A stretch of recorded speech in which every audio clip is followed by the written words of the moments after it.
is Josh. Josh, okay. And Josh, how old are you? Well, I got two ages, Oh, right? So, chronologically, I'm 40, okay. but All right, that's the first part, man. I'll go to you, Vaughn. What are your thoughts when you see that? My thoughts were, um, I really feel like I question myself if she was really attracted to him, but her insecurities definitely overpowered that, and she popped it before he even like she automatically took herself out of what she thought was the competition. She didn't want to compete or just didn't want to look like okay, you choosing over the dark skinned woman. Um, I really feel like I would have left her balloon popped. You get yourself out, I would have left it out. So I just the whole show to me is crazy. How do you find that person in the matter of a few questions and you walk off into the sunset? I'm sorry. All right, what about you, Aisha? I agree with Vaughn on her insecurity. Like she counted herself out in her beauty before he even had a chance to do that. I can tell by the things that she said that yeah, she was in a traumatic relationship before, and you know, it just her not seeing her value and how beautiful she is. It kind of is disheartening to me. But I think that that's the way society views dark skinned women.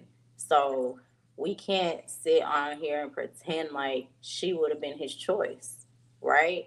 I don't think that's who he would have chose. I'm just being calling a spade a spade. Like she looked at the panel. She was the only dark skin on the panel, right? So why in her mind, like why would they choose her? She was the everybody else was light and caramel, right? So I feel like she literally looked around and was like, I'm not as beautiful as these other ladies. So let me count myself out. When to me, light skin doesn't equal beautiful because they be looking ugly. Like light skin, you're just not cute because you're light skin. I know some ugly light skin people. So I think that she just hasn't had anyone to pour into her and to tell her, like, the lady's 37 years old, and at 37 years old, nobody has told you you're beautiful. Like, your skin is never going to crack because you have so much melanin in it. But she said a word, like, she said something that resonated with me. She said, you can't love someone into loving you. And when she said that, I was like, oh, yeah, she's been hurt. And it shows like her last relationship probably didn't love her or treat her the right way. She was just an option to him. And that showed. And I'll let one of the guys respond. I got a question for the ladies though. Did you think it was? How did you feel about him responding, saying that he was on the show before and it didn't really matter what happened with that? Would you guys would have That wanted would have to made hear me what want to happened? pop my balloon because, like, Yeah, why are you back? yeah. And then he was very vague. Like, if you're going to be on a show like that, literally, we want to know what happened. So Well, just saying it didn't work out, he should have been more specific. Him saying it didn't work out, to me, that's just like me being with a dude and dating somebody, and I'm like, well, what happened to the what last happened to your last last? relationship? And they say, oh, it just didn't work out. So you What do guys you are mean? okay with that question because I know a lot of times when the men ask that question to the women, you have women that pop because they think it's just irrelevant. So you guys agree that that is a valid question if you are um, interested in dating someone to get to know someone. What happened to your last Mhm. relationship? Absolutely. That's a very valid That's question. it's a big thing. It's a big question. That should be one of the first questions asked. Because, if you don't ask that question, they might still be married. You just never know. It's like, I've had someone say that to me, like, oh, no, I said, are you married? You got to be more specific with these guys. Oh, no, I'm not married. Come to find out you living with your girl. You asked me if I was Mhm, married. That's what we're not married, though. I'm like, mhm. you got to be careful. But I think that needs to be, if we're grown and you've been in a relationship, you don't have to just tear the person down because I don't believe in doing that either. But you can, if you're going to the next level with that person and they want to know genuinely what happened in the last relationship, I just think it's about honesty and full transparency. I feel like I want to know because it gauges me into knowing what kind of person you are. Or do you give up on relationship? Do you date multiple people? Like it just opens up the door for me to just understand you more. You know what I mean? And also for me to not do the same things the other person did. Like if you're telling me I broke up with her because I didn't like all of these things, then I can say, oh, well, I do all of those things. Right. It's probably not gonna. It's Gauge probably what. not. I broke up with her because she go out to me. Oh, this not gonna work. You know what I mean? So it gives you an idea of what you're dealing with beforehand, like relationship wise. I do think you should ask the question. Absolutely. Okay. Gentlemen, how we feeling about this? What are your thoughts? Hank, man, notice how quick they pulled the okey doke on us. So I want to start off by preferences that I thought that woman was attractive. I thought she was very beautiful. She had a really nice, in my culture, grigiosa, like she shines, right? There's something like about her that's vibrant. Um, he was right on the eyes, and she also had a beautiful smile.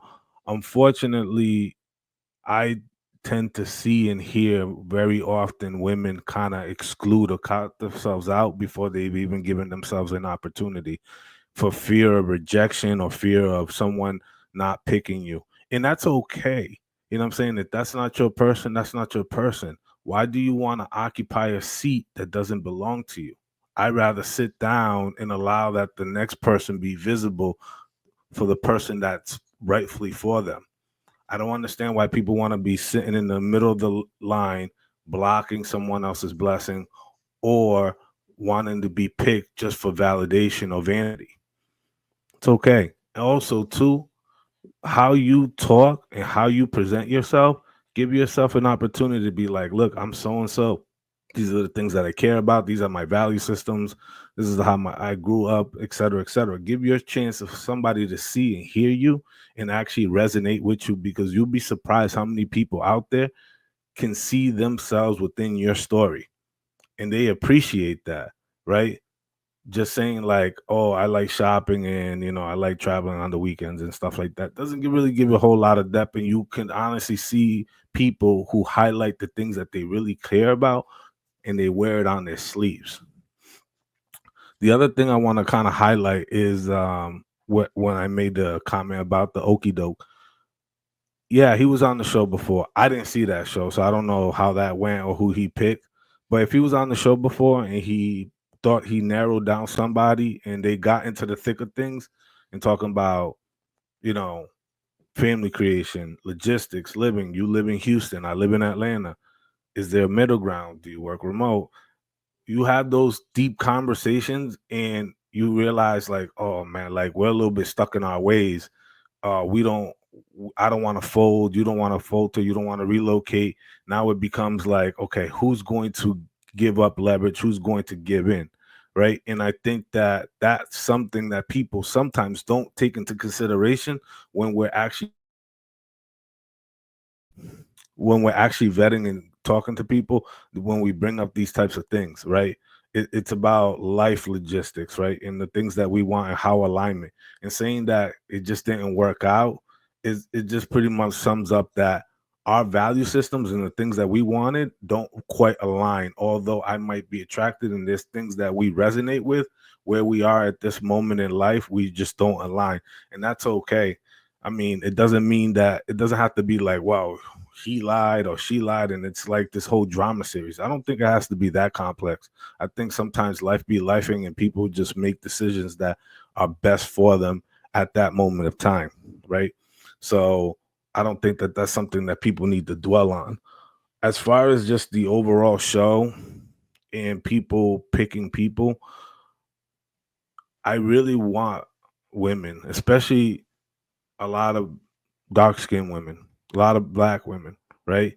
To really give themselves an opportunity to be seen and be heard in the light, not only just for uh to hear your discontent about something, but rather to be heard and give people an opportunity to see you, because unfortunately what happens is that you retract your voice and you retract your presence because you've already been sold the preconception idea of what that person might think about you, what they might feel about you.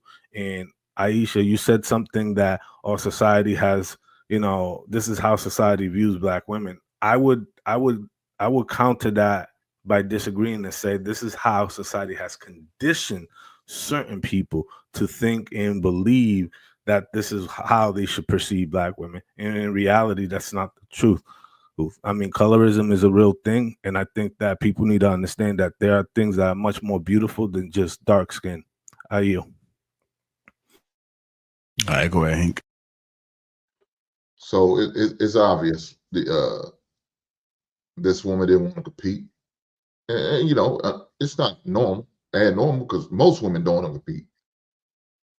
Most women do not want to compete for a man. They feel like it's not that they don't feel like they have to. Now maybe it's their ego. I don't know what it is. Don't feel like, but look, your ass better be like Nancy Kerrigan and take a heifer out by her knees to get a man if it's what you need to do. That's what you should be doing, but they're not doing that.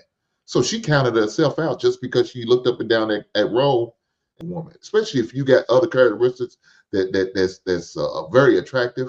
These light skinned sisters may feel entitled, and he don't want a woman that's entitled. But you dark skinned sister, you not entitled. You look beautiful. You keep yourself up. You talk like you got some goddamn sense. I'm gonna rock with you. But the thing about what happened on the last show, look, he shouldn't have that conversation right there in the middle of that. If you want to have that conversation, we can talk about it in the back, and we're gonna have more one-on-one time to talk and exchange and interact and all that. That's where that conversation should have had. You should have had it then. It's not must that you're gonna go with whoever. Even though I picked you, don't mean we're gonna stay together. Don't mean things are gonna work out. Because I like Louise says, I can learn some things about you that I may not like that really wasn't able to be discussed on the show. So we're able to talk in private, one-on-one, and I can ask you more questions.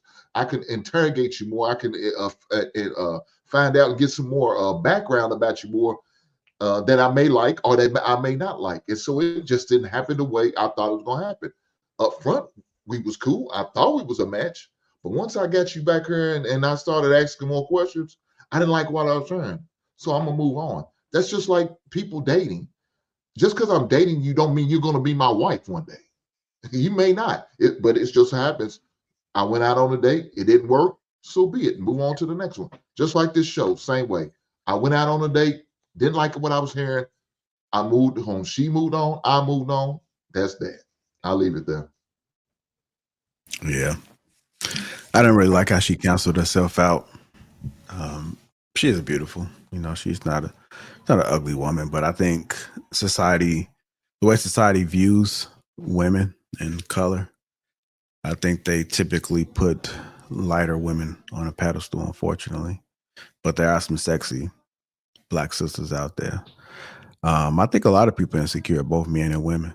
I think people are not comfortable in their own skin, and they're really concerned about what everybody else views them. I don't care. One of the things that I've been able to do throughout my lifetime is just accept who I am. It is what it is. Some people gonna like it, some people not. I don't know one person that exists where everyone finds them attractive. Even the people that do have a lot of options, there's somebody out there that finds them not attractive for whatever reason, right? I've been able to accept I'm bald head. My hair ain't growing back. It is what it is. So if you're looking for somebody for some hair, that ain't gonna happen here. I'm not getting no surgeries. I ain't doing nothing. I'm just bald head. I got a beard.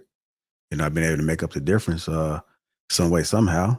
And I just built off my strengths, man. It is what it is. But I would never allow another human to be able to dictate how handsome I am. I know I'm handsome. I'm a good looking brother. Can't nobody else tell me nothing else about it, man. I carry myself well. And I'm happy with myself.